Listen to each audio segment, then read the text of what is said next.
Are you tired all the time and you're pounding back coffee and energy drinks just to stay awake during the day? Have you noticed your performance has declined and you're just not able to push yourself like you used to? I'm glad you're here because today I'm going to break down the three main reasons why you may be exhausted during your training and throughout the day.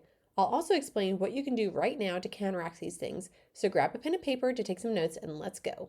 Tired of feeling exhausted after training? Confused about how to fuel your body without all the food rules? Welcome to Female Sports Nutrition, where I'll help you fuel strong, build muscle, and perform your best, all while breaking free from diet culture.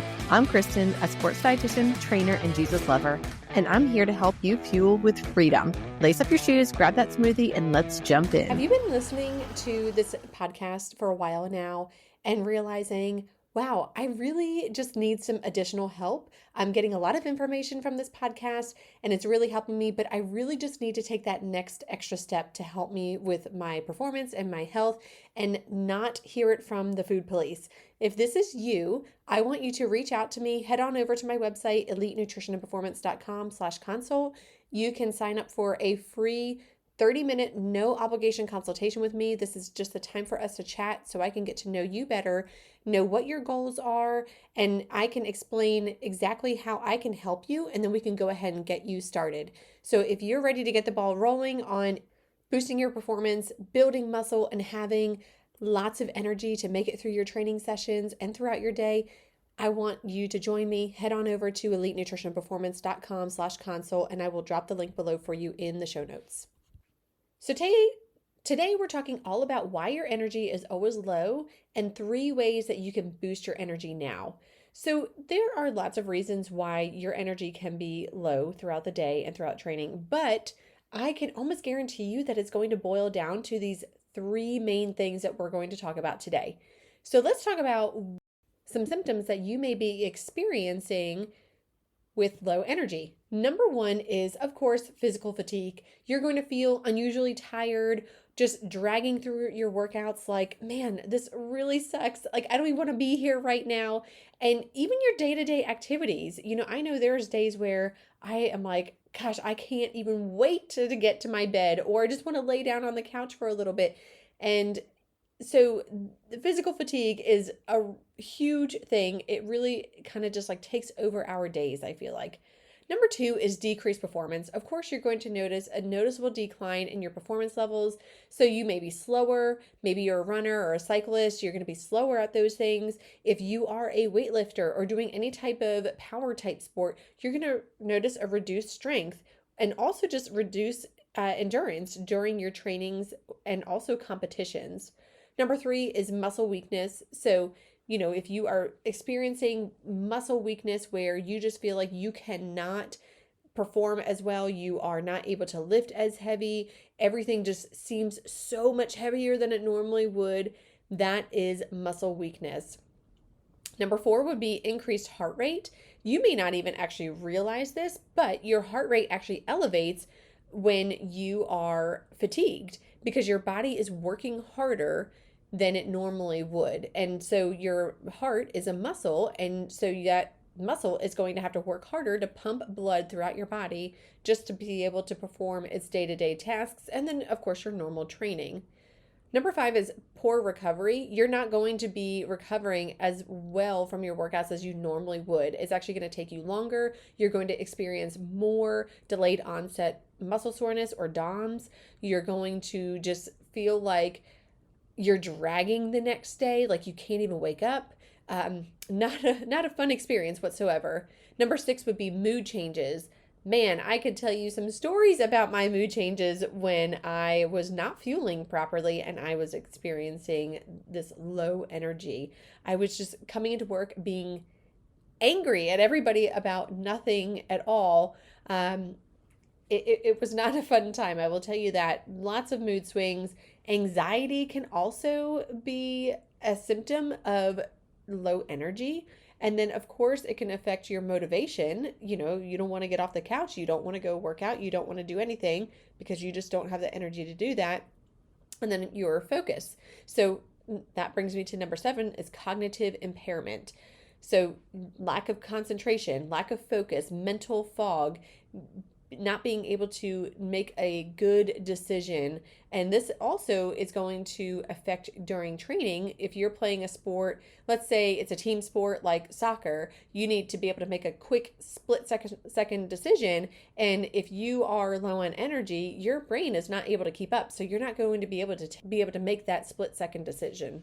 Some other things that you're going to notice when you are low on energy is going to be sleep disturbances, which sounds kind of counterintuitive, but you will actually have trouble falling asleep, staying asleep, and having a refreshing sleep if you are just constantly low on energy.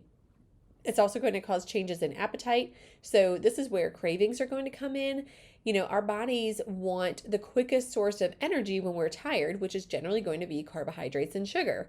So, if you're constantly craving carbohydrates and sugar, this may be part of your problem. It's something to think about. Low energy is also going to contribute to hormonal imbalances. So, think like irregular menstrual cycles.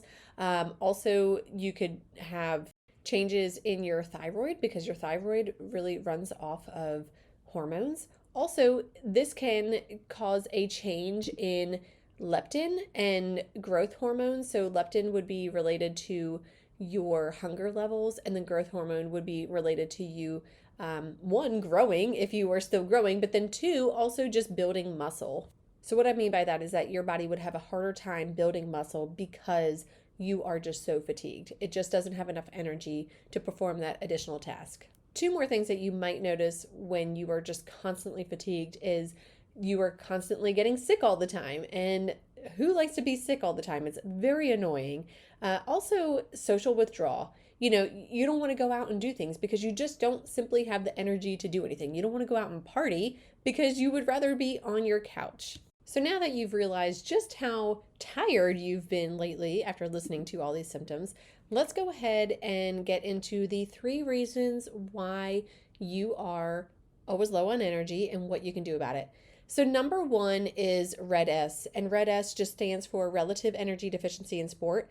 It's basically a fancy way of saying you have an imbalance in the amount of energy that you're taking in the form of food versus the amount of energy that you are expending throughout the day. So that can be through your activities just throughout the day. It could be, your exercise. Generally speaking, you're not going to develop RED-S just from doing normal everyday activities. It's going to be from somebody that is working out. So there are going to be some physical health consequences as a result of RED-S. So this can result in a wide range of health issues, including decreased bone density. So this would increase your risk of fractures and injuries. Later on in life, it could lead to you getting osteopenia or osteoporosis. Also, hormonal balances, so irregular menstrual cycles. Also, it's going to cause reduced testosterone levels, both in males and females. So RED-S does not discriminate between males and females. It can happen in males as well. I also want to throw in here, it does not discriminate against your age either. This is not something that is just for a younger athlete. It does not matter if you are 50, 60, 70 years old. You can still develop RED-S. So just want to throw that in there. Also, RED-S is going to cause impaired immune function, and that's going to cause you to get sick more often, and of course, cause you to have more injury because your body just simply does not have the energy that it needs to take care of itself. And also, your immune system is found primarily in your gut. About 70% of your immune system is found in your gut. So if you are not giving it enough food or you're not giving it the right types of food, well, guess what? You are more likely to get sick because you are not feeding your immune system, essentially. And then, of course, RED-S is going to cause slower recovery from your training and then also slower recovery from injuries if you do get an injury. So not only is RED-S setting you up for more injuries, but it's going to cause you to have a longer recovery time. Okay, so now let's talk about what you actually do if you are struggling with RED-S. So the number one thing that you need to do is you need to figure out how much you're actually taking in as far as your food goes and how much energy you are expending or how much food that you should be taking in per day. So, an easy way to figure this out would be to figure out what your resting metabolic rate is. So, you can go online and use a calculator. I will link this below for you for the Mifflin St. Jeor equation. That's personally what I use because that is for athletes. And that will give you what your resting metabolic rate is. That's the amount of calories that you're burning at rest. And then you are going to multiply that by an activity factor. It's probably going to be somewhere between 1.5 to 1.75. So you're going to take your resting metabolic rate, multiply it by the activity factor, and that's the amount of calories that you should be taking in per day. And you're going to compare that to what you actually are taking in per day. So you can use a program like Chronometer or MyFitnessPal to figure out how much you are taking in. If you are way off, you are severely underfueling, that is when you need to start working your way up towards where you should be eating. If you are royally confused on this and you have no idea what I just said or what to do, that's the time when you're going to contact me and we will figure this out for you. So head on over to my website, elitenutritionandperformance.com/consult, and I will talk to you about how I can help you, and then we can figure out what your resting metabolic rate is and then how much you should be taking in per day based off of what your activity level is. And then we will make a plan to get you there to where you need to be in terms of your daily energy intake amount that you should be taking in each day. All right, so number 2 is nutritional deficiencies. This is the second reason why your energy may always be low. So there are multiple nutritional deficiencies that one could develop, especially as a female athlete, but the main one that a female is going to develop is iron deficiency. So iron deficiency is really going to be prevalent among female athletes, and this can affect upwards of 35% of all female athletes and potentially even over 50% of adolescent female athletes. The reason for this is because of menstruation. Iron is going to make up a part of your blood. So when you are menstruating, you are losing blood. So you are going to be losing iron naturally in your blood. You also lose iron in your sweat, which sounds kind of crazy, but you do. And then especially if you are an athlete where you run a lot or you are a runner, you can develop something called foot strike hemolysis. And that is where the striking of your foot on the ground causes red blood cells to burst in your feet, and that causes iron losses as well. So the main thing with female athletes is menstruation, but all of these other factors are going to contribute. So that leads to iron losses, which then can lead to iron deficiency anemia. So this is especially going to be true among female athletes that are going to be limiting food intake, just overall energy intake, but then also limiting foods that are iron rich. So I'm talking about you, the vegan or vegetarian that may be listening to this. If you don't eat a lot of meat, you are more at risk of developing iron deficiency anemia. So you really want to make sure that you are focusing on getting in enough iron because it is crucial for red blood cell production and oxygen transport, and those things really do affect your energy levels. If you are low on energy, iron deficiency is a big reason why this could be happening and is definitely something that you should be testing for. So you don't want to go and just take in iron supplements willy-nilly, because if you are not deficient in iron, you can actually be causing an overload of iron in your body. Your body creates iron stores, and so you can actually create toxic levels of iron in your body. So you need to go to your doctor and get a blood test to see if you are actually deficient in iron and if you need it. But of course, if you were to just increase your iron-rich foods, that's not really going to cause a problem. It's when you add in a supplement. So what you can do is you can take an iron supplement, like I said. 18 milligrams per day is what we're looking for in terms of your overall iron intake. And if you don't want to do a iron supplement, you can do beef liver supplements. Those are actually going to work a lot better for a lot of people with their stomachs. But there is an iron supplement called Slow FE, which is a slow release iron supplement. And that I have found works a lot better for a lot of people in terms of their stomachs. They don't have the cramping and the stomach pain that you would typically get with a iron supplement. Now, like I said, you can also take in iron rich foods. You can just bump up your intake of those foods. So that would be things like red meat, organ meats, shellfish, poultry, beans, and pumpkin seeds. And you may be thinking, ew, gross, organ meats, like I don't want to eat that. But a friend of mine told me about this recipe probably a year ago, and it's really great for somebody that is going to be low in iron. And this is going to be a meatloaf that actually includes beef liver in it. And so basically what you do is you take the beef liver, you grind it up in a blender, and then you just mix it in with your ground beef to make your meatloaf.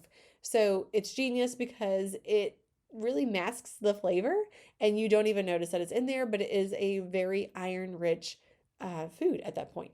All right, let's move on to number 3. So the third reason why your energy is always low is overtraining. And overtraining, we could also restate this as not getting enough rest, recovery, and sleep because you are just training too much. I see this a lot. I will say I see it a lot with endurance athletes because they just want to sign up for races over and over and over again and not ever take any time off. So you really want to make sure that you are not overdoing it with your body. Look at any professional athlete and they have an on season and they have an off season. And there is a reason for that because your body actually gets better in the rest periods.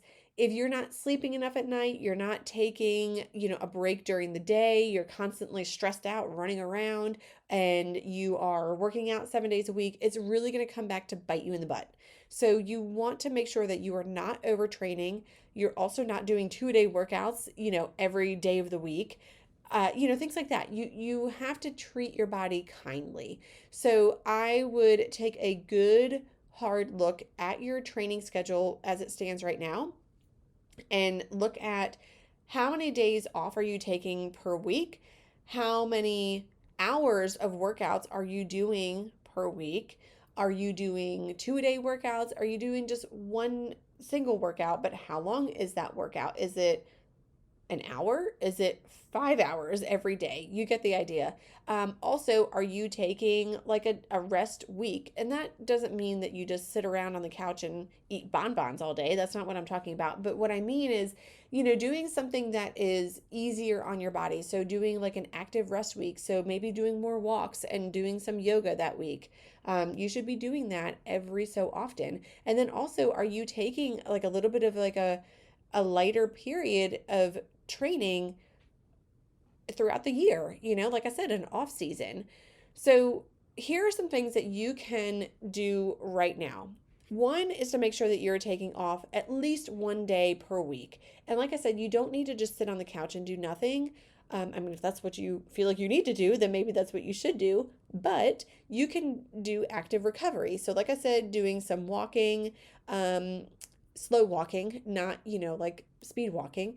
And then also things like yoga or stretching, those are all fine. That is considered active recovery and that is perfectly acceptable. Number 2 is to get 7 to 9 hours of quality sleep per night. So what I mean is 7 to 9 hours of sleep where you can actually get a good night's sleep. So if there's something that you need to change to make that happen, maybe you need to get to bed a little bit earlier. I see that a lot. Think about what you need to do so that you can get to bed a little bit earlier. What do you need to do to make your room a little bit more comfortable so that you can sleep throughout the night? Maybe that's turning on the fan. Maybe it is getting some blackout curtains so that you don't have any light coming in. Maybe it's turning off the TV that's in your bedroom or putting your cell phone in the bathroom so that you're not looking at it while you're laying in bed and then you're not getting to sleep on time. I'm totally guilty of that some nights. Think about things so that you can get that quality sleep each night and you can get those good 7 to 9 hours per night. Number 3 is to, like I said, have an off season like a professional athlete would. So I don't mean that you need to take 3 months off from training, but what I do mean is you might want to take a couple weeks where you're not really killing yourself with training and you are doing something that's a little bit easier on your body. And maybe you want to do some type of cross training in there that is not so intense. So think more Pilates, think more bar workouts or yoga, things along those lines. Focus on maybe some flexibility training or balance training. Those are all great options to focus on. And that does not mean you just completely stop training during that time, but it's just an easier time period for your body. So let's just kind of recap here on the 3 reasons why you're always low on energy as a female athlete. Number 1 is red S, so an imbalance between your energy intake versus your energy expenditure. Number 2 is iron deficiency, and number 3 is overtraining. So if this is something that you need help with, you can't figure out how to put all these things together, you're struggling with maybe all of them, or you don't know if you're struggling with iron deficiency and you need someone to test you, that is something that I can do for you. I can send you for a test. So please sign up for a free consultation. Let me help you get past all this so that you are not struggling with low energy throughout the day. I've been there, done that. It sucks, and I don't want that for you. Hey friend, if this podcast inspired you, encouraged you, or changed you, I would love for you to leave me a review and share it with a girlfriend who will find it helpful or inspiring. That is the best way you can thank me and help me share my knowledge so I can help more people just like you. I'm so thankful that you spent this time with me today, and I'd love to connect with you. Join my Facebook group, Female Sports Nutrition, or send me a DM on Instagram, or hop on over to my website, elitenutritionperformance.com. I'll see you back here next week.